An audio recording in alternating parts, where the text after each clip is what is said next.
예, CBS 라디오 박정희 한판승부 함께하고 계십니다. 네, 총선 이야기하고 있는데요.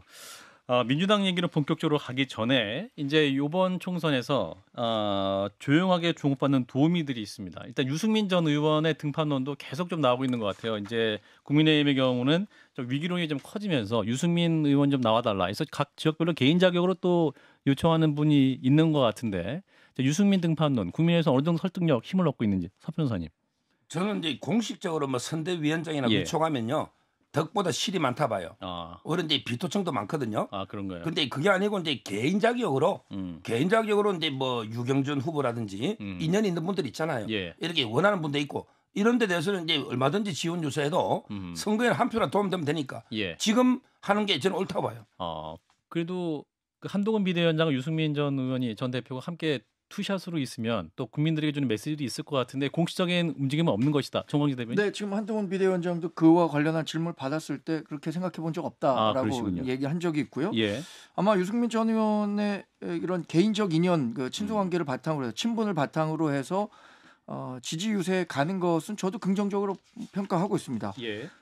선거 때는 사실 뭐 한 표가 절실하잖아요. 그렇죠. 그러니까 예. 유승민 전 의원이 와서 해주는 게 특히 수도권 지역에서는 중도 표심을 갖고 오는데도 일부는 도움이 될 수 있다고 판단하기 때문에 예. 유승민 전 의원이 지금처럼 활동하는 것만으로도 충분히 의미가 있다고 생각합니다.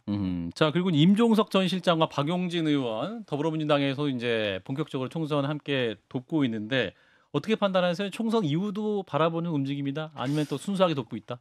뭐 그건 이제 본인들만 알겠죠. 예. 근데 뭐 당연히 이제 정치를 계속 하실 분들이고 예. 그리고 뭐 민주당을 떠나지 않겠다라는 거를 몸소 보여주시고 있다고 생각을 합니다. 예. 사실 공천 갈등을 겪고 나면 뭐 음. 좀 탈당을 하는 분들도 계시고 예. 신당에 가시는 분들도 꽤 있었잖아요. 그러니까 그런 과정들이 있었지만 이제 본인들은 남아 있다. 그리고 민주당의 뭐 조금 어려운 지역이라든지 이런 험지에서 노력하고 있는 후보들 그리고 예. 때로는 자신의 경쟁자였던 후보들 음. 이런 분들을 적극적으로 지원하는 모습을 보여주면 예. 사실 그게 당원이든 국민이든 다들 좀 이제 마음 한번 눈길 한번 주게 돼 있는 것 같아요. 그래서 예. 저는 뭐 소위 말해 지금 결국에는 정치는 마음을 얻는 과정이기 때문에 예. 좀 마음을 얻는 과정을 하고 계신 게 아닌가 싶습니다.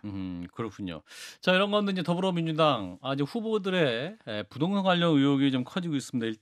먼저 편법 대출 의혹을 받고 있는 경기 안산갑의 양문석 후보, 또 광주 서을에 출마한 양부남 후보는 20대 두 아들에게 서울 용산구 한남동 단독주택 증여한 사실, 이게 또 이제 아빠 찬스다. 그리고 경기 화성을에 공영훈 후보는 군 복무 중이던 아들에게 성수동 주택을 증여했다. 뭐 이것이 좀 논란인데 어떻게 보고 계시는지 우리 정광재 대변인부터 말씀 주시죠. 상당히 국민 정서에 반하는 일이죠. 그리고 이 세 분뿐만 아니라 다른 여러 후보들 예. 검증 과정에서도 어쩌면 친명횡재 비명행사의 과정 속에서 후보에 대한 검증이 지나치게 우리 편에게는 관대했기 때문에 이런 일이 발생했던 거 아닐까라고 생각하고 있습니다. 예. 특히 양문석 후보 같은 경우에는 예. 공천 과정에서도 굉장히 시끄러웠던 분이잖아요. 그럼에도 불구하고 과거의 그 행적이 이재명 대표에 대해서 굉장히 그 우호적인 말들을 했었고 이른바 뭐 수박 정치인에 대해서는 자기가 뿌리까지 뽑겠다, 뽀개버리겠다 이런 얘기까지 했던 분이잖아요. 양문석 후보가. 네. 예. 그러니까 그런 과정에서 그 민주당이 후보를 검증하는 과정에서 부실했던 건 아닌가. 이것들이 이제 그 선관위에 등록을 하고 예. 실제로 이제 법적인 그 바인딩이 되다 보니까 예. 하나 둘씩 불거지는 과정이라고 생각하는데 저는 이게 최근에 보도 보셨는지 모르겠지만 우리 당이 우세하다고 생각하는 지역과 민주당이 우세하다고 하는 지역이 딱 나눠보면 235개 정도 지역이 되더라고요. 아하. 그러니까 민주당 150석 우리가 85석 정도 되는데 예. 나머지 19곳은 굉장히 경합 지역으로 그러니까 서로 보고 있는 거죠. 예. 양문석 후보는 사퇴하지 않고 9일만 버티면 국회의원 될 수 있을 거라고 저는 생각합니다. 그런데 이 양문석 후보에 따른 어떤 그 민주당의 내로남불 리스크 때문에 나머지 19석에서 굉장히 고전할 것이다. 아하. 그럼 그 지역에 있는 민주당 후보들은 지금 굉장히 절실한 마음으로 양문석 후보에 대해서 처리를 바라고 있을 텐데 아하. 아마 뭐 민주당에서 어떤 처리 분을 내릴 것 같지는 않을 것 같습니다. 예, 5시 한 40분경에 양문석 후보가 본인의 SNS에 입장문을 냈습니다. 논란이 있는 아파트를 처분을 해서 새마을금고 대출금 갚겠다. 그러니까 새마을금고 그 중앙회에서 또 그 대출 과정을 심사하겠다. 심사를 또 들어가서 이 부분에 대해서 해명을 한 것으로 보이고 다시 한번 사죄드린다. 하면서 사퇴 가능성이 일축한 걸로 보이는데요. 이 사안은 어떻게 해야 될까요? 서 변호사님도 말씀하고 싶어 하시는 것 같아서. 지금 이제 양문석은요. 딸이요. 예. 통신 판매업을 하겠다. 이래서 이게 대출 받은 거예요. 새마을금고에서. 그다음에 돈 11억 중에요. 6억 원 빚 갚은데 5억은 어디서 냈지? 의류를 구입했다. 그러니까 옷을 사가지고 통신 판매, 인터넷 쇼핑몰 예. 이렇게 했거든요. 예. 과연 이렇게 5억치 옷을 샀을까요? 본인 해명할 때 5억은 개인 빚 갚았다 했거든요. 이거야말로 이게 허위 서류, 이게 사무소 위조다. 그다음에 허위 서류로 대출 받았죠. 예. 법률적인 사기죄 피해자는 새마을금고입니다. 예. 사실상의 피해자는 대출 그것 때문에 못 받은 자영업자들이 피해자고 예. 법률적으로 사기죄는 새마을금고예요. 따라서 이미 사기죄, 사무소 위조 다 성립받고 그다음에 그 엄마가 이제 교직자예요. 어머니가 이게 이자를 다 내줬다. 그렇다면 이게 조세 포탈, 정리세 문제도 있고 예. 이미 벗어나 떠난 겁니다. 지금 이게 팔아서 감대해서 해결될 문제가 아니다. 저는 이렇게 보이고요. 그다음에 하나씩만 간단히 지적하면 예. 양부남 후보는요. 예. 2004년에 실거주 목적으로 샀다. 2004년에. 근데 왜 실거주를 안 하죠? 그래가 2019년에 아들한테 정리해버려요. 예. 그러면 15년 동안 들고 있었단 말이에요. 그리고 이게 실거주 목적인데 왜 정리합니까? 말이 안 되죠. 이거는 해명이 전혀 안 맞다. 이렇게 보이고 마지막으로 공영훈 후보는요. 우리 그 자기에게 이미 레미콘 회사가 이전한다는 걸 다 알고 있었기 때문에 내부 정보가 아니다. 이랬잖아요. 예. 근데 그럼 파는 사람은 바보입니까? 왜 땅을 팔았을까요? 팔자마자 몇 배 뛰는데 왜 팔았을까요? 이 말에게 레미콘 공장이 언제 이전할지 모르는 거예요. 예. 본인만 몇 달 뒤에 이전한 거 아는 거죠. 그러니까 5년 동안 사기 5년 동안 8% 올랐대. 근데 공영훈 후보가 사고 나서 5년간은 113%가 올랐다. 이게 투기 아닙니까? 예. 네. 저이 세 가지만 보더라도 민주당은 이게 뭐 입이 열 개라도 할 말이 없을 거예요. 자, 정 변호사님. 양부남 후보 같은 경우에는 이제 검찰 출신이어서 예. 실거주를 하려고 했는데 이제 인사가 나면 지방 발령을 받고 해서 예. 내가 실거주를 못했다. 그리고 이제 아들들에게 뭐 이제 증여를 한 부분 그리고 증여세는 아들들이 자력이 없어서 못했지만 이걸 또 변제 형식으로 나중에 그걸 또 받으면 되거든요. 예. 그래서 불법적인 요소 없다고 이제 후보가 해명하고 있고요. 예. 공영훈 후보 같은 경우에는 3표 레미콘 같을 때 이제 부지 이전과 관련해서 된다 안 된다 된다 될 수 있다 뭐 계속 이야기가 오가던 중에 본인이 이제 매입한 거다. 이걸 뭘 내부 정보를 이용했다, 뭘 알고 샀다. 이건 좀 꿰맞추기식 공세다라고 본인이 반박하고 있는 부분이 있고요. 예. 양문석 후보는 일단 그 아파트는 처분하겠다는 거 아닙니까? 그리고 바로 새마을금고 대출금 변제하는 데 사용하겠다. 그리고 이득이 남는 대로 이건 사회에 기부를 하고 손해가 나면 나는 대로 내가 감수하겠다. 그냥 금매로 내놓은 거니까요. 예. 근데 다만 좀 아쉬운 건 저는 할 수 있는 조치는 일단 이 시점에서 양문석 후보가 다 했구나라는 생각이 일단은 들고요. 예. 그렇다면 이런 조치가 그래도 논란 초기에 나왔으면 어땠을까? 그때는 뭔가 뭐 불법은 아니고 편법적인 요소만 있었다. 이거는 뭐 다른 뭐 징벌적 내가 고소하겠다. 뭐 이런 이야기랑 또 연계가 되니까 더 논란이 커졌던 측면이 있어서 예. 그런 부분이 조금 아쉽습니다. 박성민 전 최고는. 그러니까 뭐 이렇게 본인이 다시 한 번 더 이제 사죄를 하고 예. 구체적으로 뭐 아파트를 처분하겠다 이렇게 얘기하는 것까지 나온 거는 뭐 상당히 진일보한 거라고 생각을 하고요. 예.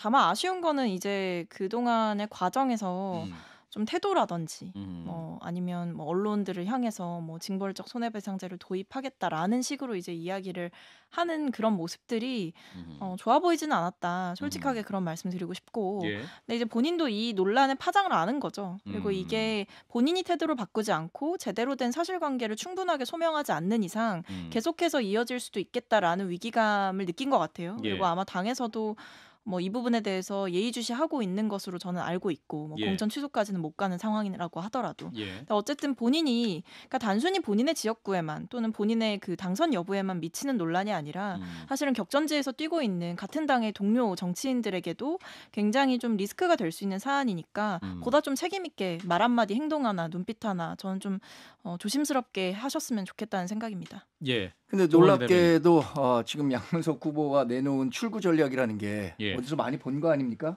우리 김의겸 의원이 논란이 됐었을 때 팔고 이익이 남는 부분은 사회에 환원하겠다라고 하고 그러면서 여론을 잠재워서 의원직 유지하고 이때까지 있었던 건데 예. 근데 더 큰 문제는 그러면 장 변호사님께 한번 여쭤볼게요. 이분이 이제 사기 대출이라는 그 혐의를 받고 있고요. 또 하나는 공문서 위조, 또 하나 어떤 겁니까? 이제 공직선거법 위반이 된다는 거 아닙니까? 자기 11억을 신고 안 했기 때문에. 예. 그러면 결국 그 기간에 이분이 4년 기간 동안에 어떤 식으로든 사법적 리스크에 노출이 될 텐데 이런 분이 계속 그 후보로 뛰어서 국회의원이 되는 게 맞습니까? 이거 어떻게 생각하세요? 제가 국회의원이 되는 게 맞는지 안 되는지 모르겠지만 객관적으로 그냥 본다면요. 일단 국민의힘에서 고발 조치를 네. 했고 그 부분과 관련해서는 수사가 진행 당연하지만 일단은 형사 절차가 개시가 됐기 때문에 본인이 저는 거기에 소상하게 임하는 게 맞다라는 생각이 들고요. 예. 이거는 뭐 이 결과를 예단하는 건 아니지만 국회법상 이게 집행유예 이상인가가 나오면은 의원직은 상실하게 됩니다. 이게 선거법과 관련 안 되는 거고 다만 이제 공직선거법 이슈가 또 하나가 있죠. 이게 공시지가와 실거래가 중에 이제 공시지가로 한 거 아니냐. 그런데 관련 규정을 찾아보면 공시지가와 실거래가 중에 더 높은 금액. 근데 통상적으로 그건 실거래가가 되죠. 근데 아마 공시지가로 하면서 일정 부분이 누락이 된 것 같아요. 그 부분과 관련해서는 또 들여다볼 여지가 있는 것 같습니다. 그런데 그 제가 이게 이재명 대표의 태도를 좀 문제 삼고 싶은데요. 예, 말씀하세요. 옛날에 이영선 변호사 있잖아요. 예, 세종갑 이영선 그때는 이제 후보. 가차없이 공천을 취소했잖아요. 예. 근데 그분은 범죄는 저는 없는 거거든요.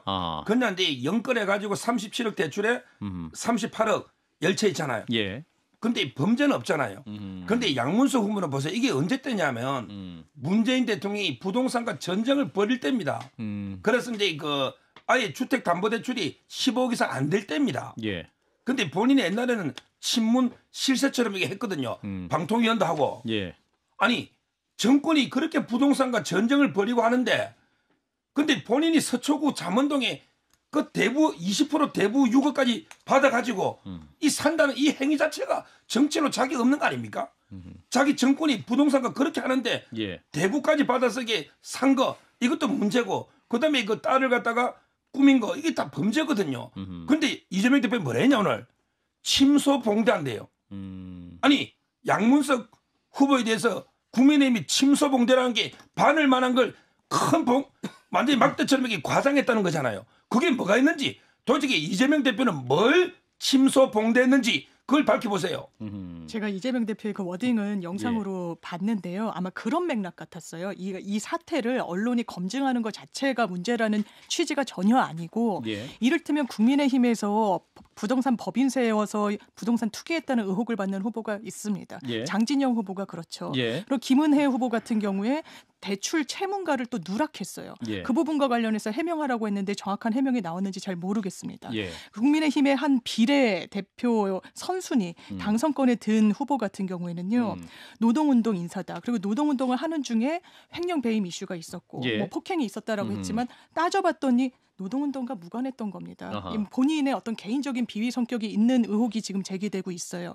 이걸 언론이 최소한 좀 동일한 기준으로 다뤄주고 있느냐라는 문제의식 속에서 이 맥락의 발언이 나왔던 것으로 알고 있습니다. 예, 이제 김민석 민주당 총선 상황실장 얘기는 이겁니다. 그러니까 이제 양문석 공영 후보 경우는 이제 공천 철회 케이스는 아니다라는 말을 하면서 국민의힘 장진영 동작갑 후보의 경우는 부동산 투기 의혹, 재산 축소 신고 의혹을 또 거론하기도 했습니다. 동등한 잣대를 들이대면 가액 자체가 달라지거나 당에 제출한 서류에서 내용이 빠졌다 등의 문제 제기가 많다. 그에 대한 답을 그러면 또 국민의힘도 답을 해야 한다는 것인데. 네, 장진영 후보 같은 경우에 제가 좀 그 내용을 파악해 본 바가 있습니다. 그러니까 이게 장진영 후보가 변호사긴 하지만 변호사 활동을 하는 중간에 부동산 개발 회사를 설립합니다. 부동산 개발 회사를 설립하면서 이 개발사를 중심으로 해갖고 개발 행위가 이루어진 건데 그 과정에서 같이 동업한 분도 있고 해갖고 채무가 발생하는데 이게 법인의 채무지 개인의 채무가 아니기 때문에 개인 채무라고 생각하지 않아서 신고하지 않았다는 것이지. 그러니까 이거는 뭐 이제 양문석 후보나 이런 것과는 완전히 좀 결이 다르다 이렇게 말씀드릴 수밖에 없을 것 같은데요. 네, 박성민 그걸 조금 날카롭게 짚어보면 본인이야 뭐 개인 사업체 차원의 대출이다. 그리고 채무자가 본인이라고 하더라도 실질적으로는 그 채무를 그 사업체가 공유하고 있는 거라서 나는 신고를 안 해도 되는 줄 알았다. 정도의 해명인 것 같아요. 저도 해명을 보니까. 근데 어쨌든 이게 사실은 조금 날카롭게 보면 일부러 축소한 거 아니냐라고 볼 수도 있는 것이고 당연히. 일부러 축소한 게 아니냐? 이게 어쨌든 8억 대출이기 때문에 예. 규모가 꽤 되잖아요. 그러니까 뭐 단순히 몇백만 원, 뭐 몇십만 원 소액 대출이 아니라 예. 그러니까 선관위에 이것을 신고를 누락했다라고 하는 것은 어쨌든 뭐 의도가 있는 것 아니냐라고 당연히 비판할 수밖에 없는 사안이고 예. 그리고 그뿐만 아니라 이제 이분이 뭐 땅을 사는 과정에서 그러니까 양평에 땅을 사는 과정에서 이제 부친이 뭐 임원인 그런 은행에서 빌렸다. 그러니까 금융기관에서 빌렸다. 이렇게 대출을 받았다. 그래서 뭐 부친 찬스 대출 받은 거 아니냐. 그 액수가 얼마이든지 간에 뭐 그런 여러 가지 의혹들이 제기가 됐고. 근데 여기에 대해서 이제 보니까 후보가 이걸 선관위에 좀 문의를 해보겠다라고 하더라고요. 그러니까 이 법인 뭐 본인의 사업체로 받은 대출도 신고를 해야 되는 거였냐. 그러니까 이것 자체를 사실은 문의해보지 않은 거죠. 그러니까 그것만 보더라도 조금 좀 과정 관리를 잘 못한 게 아닌가 이런 생각도 드는데요. 과정 예. 관리에 대한 말씀하셨는데 대변인. 그것과 지금 양문석 그 후보가 갖고 있는 것과는 완전히 좀 다른 문제인데 예. 그거를 동등하게 평가하려고 한다면 상당히 장진영 후보가 억울하지 않겠습니까? 아니 저는 동등하게 양문석 평가하려고 하는 게 후보 아니라 같은 경우에는 네. 완전히 이제 그 대출을 받는 과정에서 예.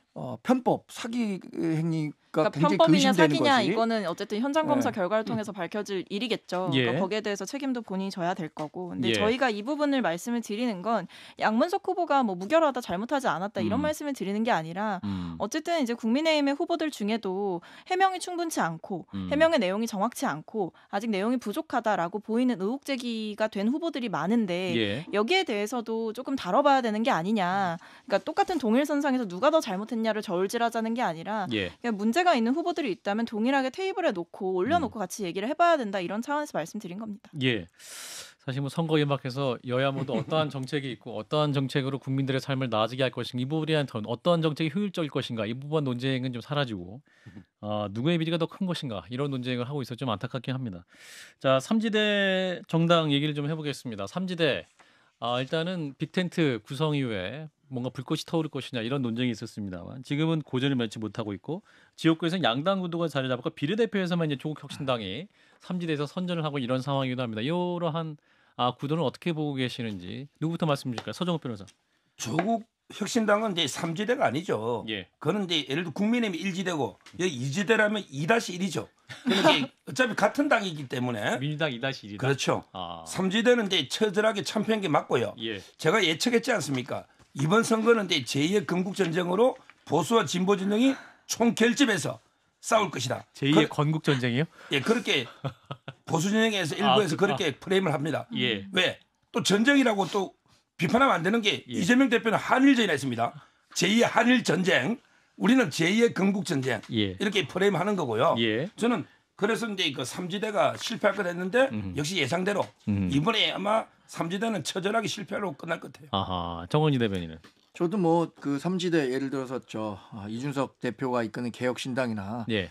이낙연 대표가 이끄는 새로운 미래나 이런 게 그 과연 어느 정도나 득표를 올릴 수 있을까에 대해서는 초기 논의됐을 때부터 굉장히 부정적으로 봤습니다. 왜냐하면 이번 선거가 정치 양극화 그러니까 지난 뭐 대선에서 윤석열 대통령과 이재명 후보 그때도 굉장히 그 극렬하게 분열이 됐었던 거고 예. 지방선거 이번 선거로 이어지면서 거의 윤석열 대통령과 이재명 대표 간에 최종 3라운드가 펼쳐지고 있는 셈이거든요.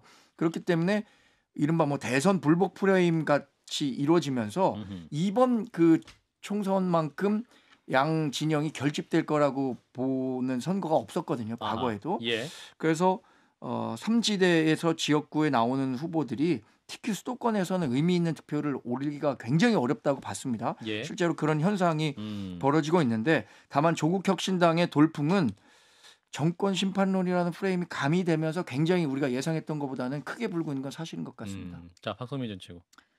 그러니까 이게 처음에 그 1기 신당이 있는 것 같고 2기 신당이 있는 것 같다는 느낌을 많이 받았는데 예.